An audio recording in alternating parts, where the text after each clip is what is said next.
If you thought your debt was bad, you ain't seen nothing yet.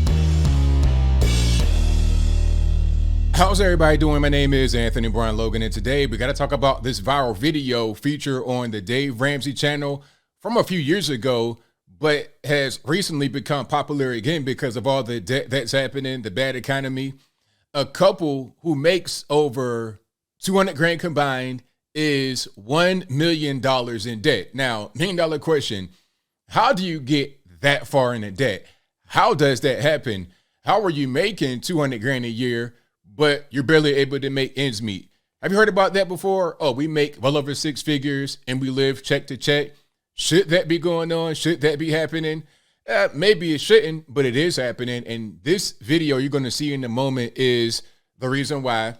If you want to see the full video, I'll link to that in the description. We're going to look at some shorts that have been uploaded recently to the Dave Ramsey channel, and you're going to hear him speak to a caller about what's happening, and I'll pause it at certain points to give my 2 cents. So without further ado, let's go ahead and roll it. So you have $300,000 of credit cards and personal loans? We have about 335,000 student loans and about 136,000 in credit cards. 136,000 in credit card debt. What are you buying on your credit cards? And you know what? I'm gonna talk about credit cards a little bit, but let's continue. 34,000 personal loans and 35,000 car loans. Okay. How old are you all? I'm 29. Okay. So what in the world? For real. Yeah. I mean, are you both on this, or is this just one of you that's completely lost your mind? So that's $800,000 in non-mortgage debt, and I guess the mortgage is the other 200 plus.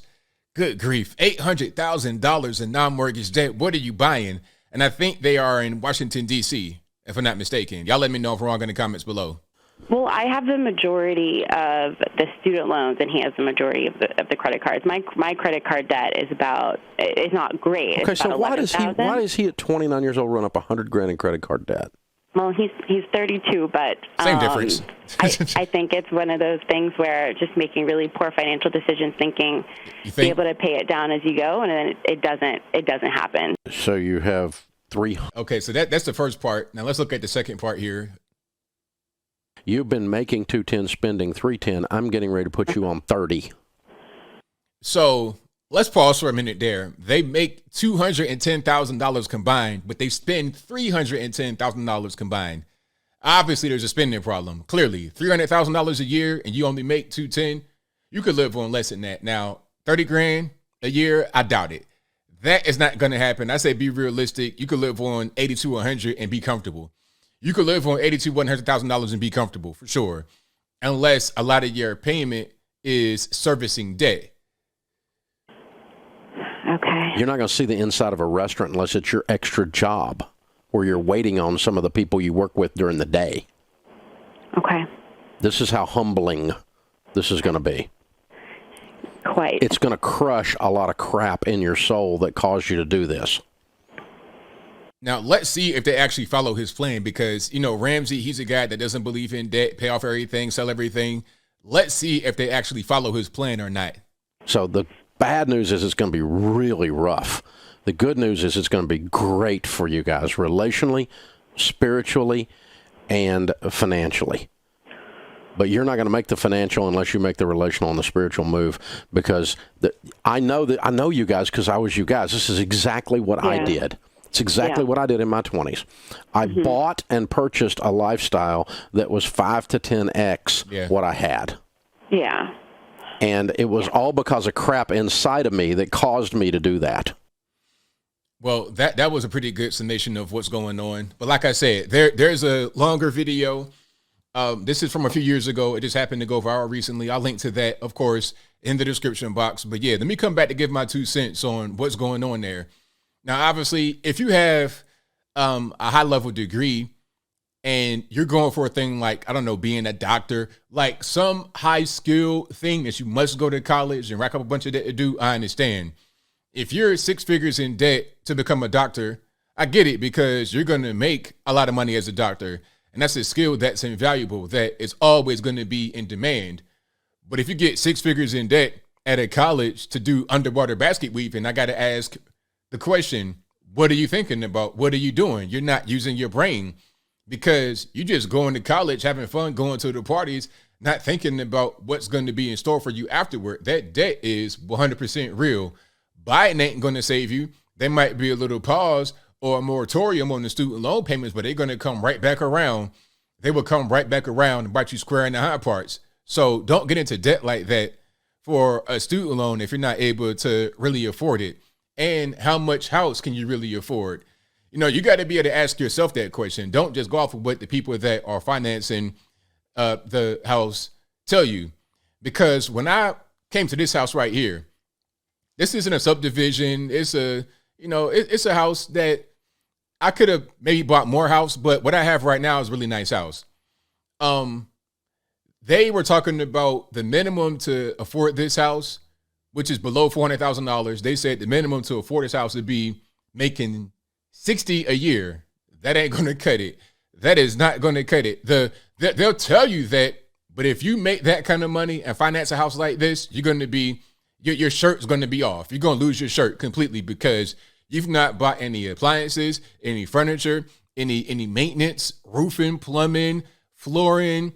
You've not done anything, any pest control. You've not done a thing other than just purchase the house. And then you've not accounted for the money you got to pay in down payment, even if it's a FHA, 3.5% or 2.5%, whatever it is, you got to put down. Like if a house is $400,000, you got to put down about what, $15,000 to $20,000 in cash. In cash, it can't be on a credit card. It can't be a loan. You got to have cold hard cash. Boom, put it on the table in the bank, or really wire it from your account to their account before anything happens. And again, you've not furnished a home. You've not really done anything. And a lot of these things, they don't really tell you about until you get in it. And now you find yourself tumbling in debt. And then also the lifestyle thing. You know, I see this quite a bit. People go on Instagram and they see lifestyles of the rich and famous, and they want to be like that. They get envious of those that are on Instagram. You might see somebody driving a Porsche or some kind of luxury car, going to high fancy restaurants.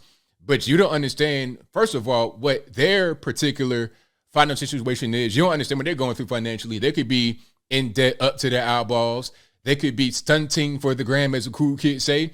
It could all be fake. They could have rented cars, things that do not belong to them. And you, regular normie working the job, are trying to live up to that lifestyle, going broke in the process. And for what? Because when you go to your Instagram and you posting these pictures and you getting all the attention, all the likes and the shares and the retweets, it might even be a blue check in your DMs talking about how good you look. But then once all that is done, once you close your phone, you got to deal with the reality of the late payments, of the debt, of potentially going bankrupt. And then if you do go bankrupt, if you do lose everything, the people that were there cheering you on during your quote unquote success are not going to be there to help you when you're down. Hey man, can I get click? I can't help you.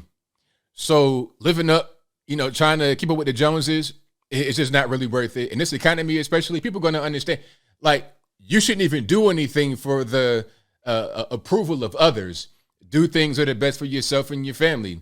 Okay, you got a wife and kids and everything else. Do the best thing for your household, not what you think others on the outside are going to approve of. Because ultimately, a lot of that is fake. Not even dealing with real people. You're dealing with bots giving you fake attention, fake dopamine rush from the likes and the clicks and all of that. Do what's best for you. When I bought this house, as I close, when I bought this house, I knew I could get a bigger house or more expensive house. But why? Why do I need that when I'm perfectly fine with this house? It's nice, it's new, nice community, it's safe. Why do I need to go above and beyond? For what? Why? Because some imaginary person that lives in my head will say, hey man, that's an even better house than the one you were going to get, which is also nice. Nobody really cares. Do the best things for yourself, for your family, everybody else. If they like it, great. If they don't like it, great. If they don't know, great. If they do know, great. Don't get into $1 million in debt and live check to check when you make plenty of money, more than the average person on God's green earth will ever see in their entire lives.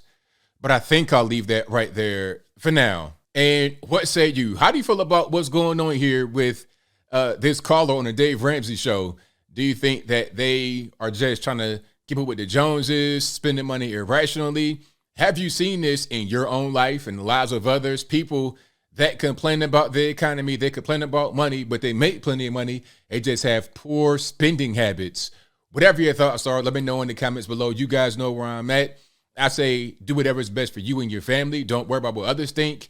Make money, be successful, be somebody that is in society contributing, be that person, but trying to live up to outside standards that are, quite frankly, pretty unrealistic. The median income for a male in this country is $38,500. For women, it's about $25,400. That's median. You take all the incomes from the richest of the rich to the poorest of the poor and point smack dab in the middle on a list. If you could do that, the median is what I just mentioned.